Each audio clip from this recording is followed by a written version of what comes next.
Assalamualaikum warahmatullahi wabarakatuh. Para muslimah yang dirahmati Allah Subhanahu wa taala. Alhamdulillah, syahrul Ramadan, bulan suci Ramadan ada di hadapan kita dan insya Allah kita termasuk hamba-hamba Allah yang dimudahkan untuk menghidupkan ibadah di bulan suci Ramadan dengan siam, berpuasa di siang hari dan qiyam menghidupkan malam ya di malam harinya. Sebagaimana firman Allah Subhanahu wa taala, tujuan puasa adalah membentuk pribadi takwa, pribadi yang taat kepada Allah, takut kepada Allah, mengerjakan seluruh perintah Allah dan menjauhi seluruh larangannya. A'udzubillahi minasyaitonirrajim. Ya ayyuhalladzina amanu kutiba alaikumusiyam kama kutiba alal ladzina min qablikum la'allakum tattaqun.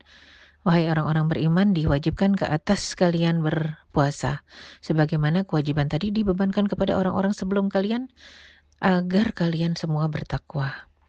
Sebenarnya puasa itu ayyaman ma'dudat, hanya beberapa hari, terbilang sebentar. Sehingga banyak di antara kita yang merasakan baru 1 hari, 2 hari, tiba-tiba sudah 1 pekan. Baru 1 pekan rasanya tiba-tiba sudah ya 3 pekan dan 10 hari terakhir di hadapan kita. Maka memanfaatkan waktu Ramadan yang berlari bukan berjalan. Ya itu sangat penting untuk kita pahami bagaimana cara mengisinya. Wa antasumu khairul lakum in kuntum ta'lamun. Walaupun kesibukan kita banyak, maka puasa itu lebih baik dibanding ya tidak berpuasa. Walaupun memang kita hadapi ada beberapa udzur yang dibolehkan ketika kita sakit, ketika kita musafir, tapi wa antasumu khairul lakum. Puasa itu lebih baik in kuntum ta'lamun. Seandainya kalian mengetahui ya. Karena Allah Subhanahu wa taala ketika mewajibkan orang beriman berpuasa di bulan suci Ramadan, juga mengingatkan alladzi unzila fihil Qur'an. Bulan ini di mana diturunkan Al-Qur'an di dalamnya. Hudan linnasi wa bayyinatin minal huda wal furqan. Dan Al-Qur'an adalah hidayah dan juga furqan, pembeda ya. Hidayah dan pembeda. Ketika disebutkan pembeda, yang membedakan yang hak dengan yang batil. Sehingga ketika seseorang mengetahui mana hak, mana batil, ya maka niscaya dia akan memilih jalan yang hak, jalan kebenaran walaupun berliku, walaupun sulit. Oleh karena itu puasa sebagai esensinya adalah mempuasakan semua segala hal yang sifatnya melanggar perintah Allah dan segala hal yang sifatnya menjauhi ketaatan dari Allah. Puasa bukanlah makan dan minum yang tidak ditelan. Laisa siyam ya fi aklin wa syurbin. Namanya puasa bukan masalah makan dan minum yang tidak kita telan. Tapi memang yang namanya puasa itu mempuasakan dari ujung kepala sampai ujung kaki kita. Ya, mempuasakan mata, telinga, lisan terutama, tangan dan kaki. Itu yang dipuasakan agar kita jadi pribadi yang bertakwa ya.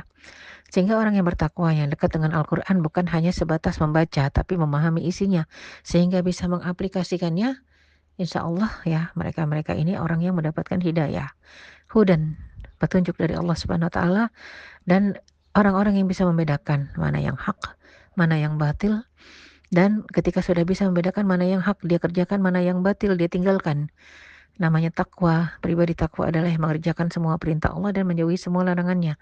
Niscaya dengan begitu apapun yang dimintanya kepada Allah Subhanahu wa taala akan dikabulkan oleh Allah Subhanahu wa taala. Wa idza sa'alaka 'ibadi 'anni fa inni qarib. Sehingga pada ayat 186 surat Al-Baqarah ya, rentetan ayat-ayat tentang puasa, Allah SWT mengingatkan kita ketika hambaku bertanya kepadaku ya, meminta kepadaku ya, maka sesungguhnya aku dekat. Ujibu da'watad da'i idza da'an. Aku akan mengabulkan doa hambaku kalau mereka mintanya kepadaku. Tapi dengan syarat falyastajibu li. Hendaklah sebelum aku kabulkan permintaannya, falyastajibu li, mereka mengabulkan permintaanku, wal yu'minu bi, dan beriman kepadaku dengan sebenar-benarnya keimanan. Tauhid yang tidak bercampur dengan unsur kemusyrikan, tidak mengerjakan perbuatan syirik, tidak mempersekutukanku dengan apapun dan siapapun. La'allahum yarsyudun. Semoga mereka mendapatkan hidayah dan petunjuk dengan begitu, dengan mentaatiku. Artinya mengerjakan perintah Allah, menjauhi larangan, itu sudah konsep takwa. Mungkin banyak orang yang masih menawar. Saya mau taat hanya dalam bagian-bagian tertentu dan saya akan menjauhi larangan Allah tapi untuk sesuatu yang memang saya tidak sukai. Adapun yang saya sukai, saya akan tetap mengerjakannya dan ini satu hal yang tidak bisa dikerjakan di bulan suci Ramadan. Di luar Ramadan pun tidak bisa, apalagi di bulan suci Ramadan. Bisa jadi membawa berkurangnya pahala puasa kita atau bahkan membatalkan puasa kita tanpa kita sadari. Membatalkan pahalanya, walaupun puasanya tidak batal, ya. Sehingga, ketika salah seorang sahabiyat ya bertanya kepada Rasulullah Shallallahu Alaihi Wasallam, bagaimana kalau ada orang berbohong atau orang, mengerjakan perbuatan maksiat dengan lisannya, ya maka apakah puasanya batal? Ya, maka, ternyata Umar bin Khattab mengatakan puasanya batal. Sedangkan Aisyah radhiyallahu anha ya, karena sudah mendengar dari pribadi Rasulullah SAW, dalam aplikasinya juga beliau menjadi saksi. Kata Aisyah, puasanya tidak batal, tapi dia tidak dapat pahala puasanya. Artinya sama saja seperti yang dikerjakan sia-sia. Sehingga penting buat kita untuk menjaga bukan hanya lisan dengan menelan dan meminum makanan dan minuman, tapi juga lisan dari berkata-kata, mata dari memandang yang dilarang, telinga dari mendengar yang dilarang, tangan dan kaki dari mengerjakan yang dilarang.